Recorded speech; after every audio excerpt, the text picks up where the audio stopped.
Logo, é esse sentimento que nós temos que lidar no trato da nossa relação cotidiana, porque esses são os principais desafios.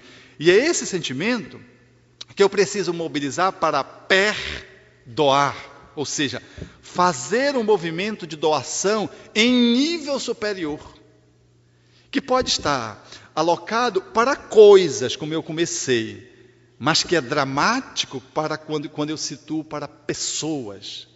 Porque para coisas mobiliza o meu orgulho, mas fundamentalmente o meu egoísmo. E eu preciso mobilizar esse amor para superar. Eu lembro-me de uma ocorrência no Paraná. O rio, que eu não me lembro qual foi, houve uma enchente e levou as casas. E o repórter fez uma entrevista muito bem feita, porque ele indagou de duas pessoas em situações similares com posturas diferentes.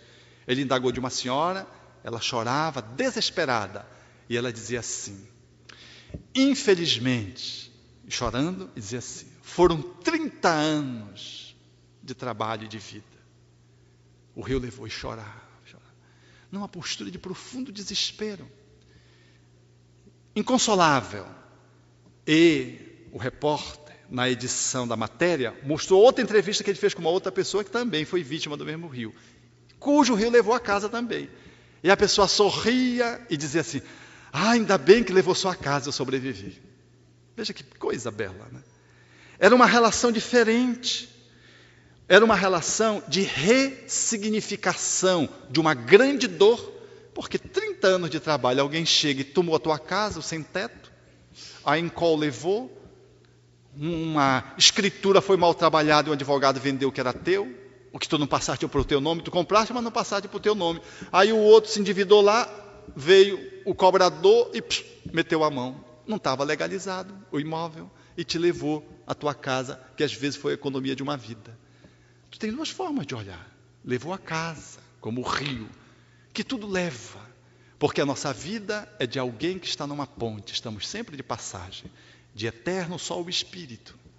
E se estamos de passagem, as coisas, elas passam, porque elas são transitórias. O que é de eterno são os valores da alma.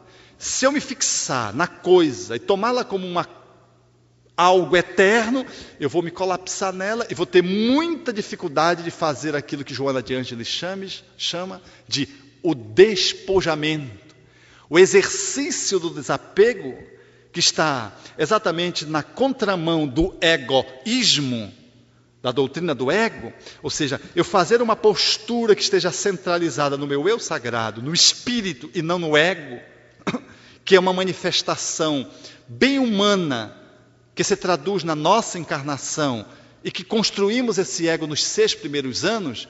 Se nós nos centrarmos apenas na personalidade que foi construída e que está sendo construída, ou que foi construída nessa encarnação, em detrimento do ser, nós vamos assumir uma posição de desespero. E seremos capazes de matar alguém ou de perder a vida porque ele está querendo levar o meu carro. Aí ele não vai levar não, para levar vai ter que passar por cima de mim. Aí o cara passa, está armado. Ele não, pois não, eu só queria levar o carro, mas já que só insiste, dá um tiro. E a gente assume isso em função de uma postura que a gente chama, mas era o meu direito. Era o seu direito, sim. Mas de repente, a vida convidou você a experimentar um outro movimento. E, a exemplo da senhora, você tem duas posições: ou se desesperar e às vezes sair para uma postura passional, ou assumir uma postura mais prudente, mais espiritocentrada e não egocentrada, e lidar com aquele desafio de uma forma a ressignificar aquele direito e subordinar aquele direito humano a um direito cósmico, que é superior, e poder assumir uma posição de mais parcimônia, ao invés de assumir uma posição mais apaixonada, mais amorosa, ao invés de ser mais agressiva, mais pacífica, ao invés de ser impetuosa, você ser mais prudente. E, às vezes, você só perde o carro e diz que bom, só levou o carro. São situações que a gente precisa lidar. Outro dia eu estava no prédio, começou a tocar fogo o prédio. Porque é nessas situações que a gente observa o nosso comportamento. Eu senti um cheiro, disse para a minha companheira de viagem, amorosa, Se você está sentindo, ela disse, estou. Aí nós fomos olhando. Aí, moro em prédio, eu fico sempre atento. Aí eu fui para a sacada, quando eu vi aquela fumaça preta saindo do prédio, do apartamento de baixo, 2 apartamentos abaixo. Eu moro no 13º. Era do 11º, aquela fumaça preta, convidando você a ser churrasco. Aí eu voltei, e assim, quando eu olhei, os 2 prédios do lado gritavam, desce, aquele mundo de gente no prédio, desce, desce, aquele bando de braços. Eu nunca fui tão ovacionado na minha vida. Eu senti o que os galãs sentem do Rolling Stones quando estão no Copacabana Palace e olha aquela multidão, desce, desce, assim que eu me senti. Aqueles 2 prédios, coalhado de gente nas sacadas, dizendo, desce, desce, mas não era para autógrafo, não. Era para que eu não virasse simplesmente um cadáver. E aí eu peguei, voltei e disse, ela estava com trajes menores, e eu disse, vista-se, que nós vamos precisar descer agora. Ela disse, mas por quê? Eu disse, não, porque o prédio está pegando fogo. Disse assim, nessa cadência. Tentando imprimir um ritmo de serenidade. Quando eu disse isso, ela disse, o quê? O quê? Ela foi logo ficando nervosa. Aí eu peguei e saí andando, os outros membros da casa, e saí dando o sentido. Quando eu vi, ela saiu correndo para as coisas, para pegar as coisas. E eu saí correndo para ela, porque ela é importante, não eram as coisas. Eu digo, meu bem, deixa isso aí. É um instinto, vê se que coisa, está na alma, né? Ela saiu agarrando o que era importante. É impressionante isso, né? Como é muito interessante isso. É como outro amigo que estava no sinal, no semáforo. O cidadão botou o revólver e disse, passa a bolsa. Ele agarrou, não dou. Acho que o soldado achou que o ladrão achou que ele era louco, mais louco que ele, porque assaltar assim hoje em dia é muito difícil, né? Era meio-dia. Ele puxou. Aí o cara tirou a arma e disse, eu te apago, mas não apagou ele. Sorte, eu acho que ele não merecia ser apagado. É tão ruim. Além de ruim, não é burro, mas é quase isso. Porque segurar uma arma assim, ele diz, Alberto, olha o que eu fiz. E isso é uma ocorrência que se repete, né? Eu fico impressionado de ver como é a nossa reação impulsiva, que está nos foucos da nossa alma. A minha cunhada também agiu assim. O soldado veio, agarrou, pegou a bolsa dela, não dou. Ele larga a bolsa, não dou. 8 horas da manhã, da frente da clínica onde ela dirige, trabalha.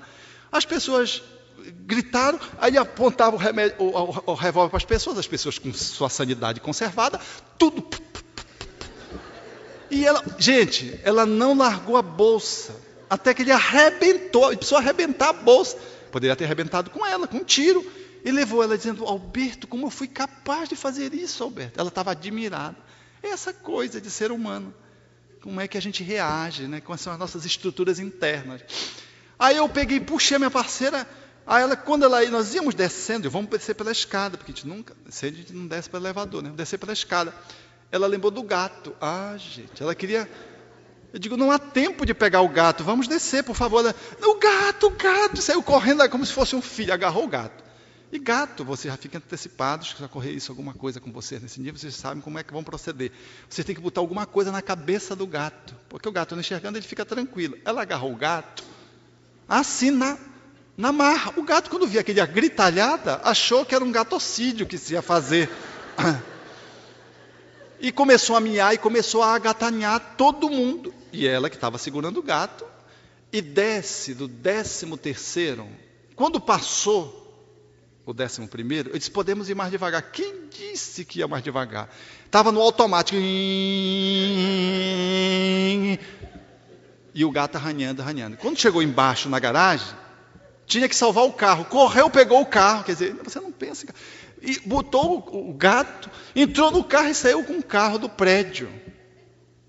Gente, depois a gente ria da gente mesmo, porque a gente fica todo... A gente tem umas condutas, né?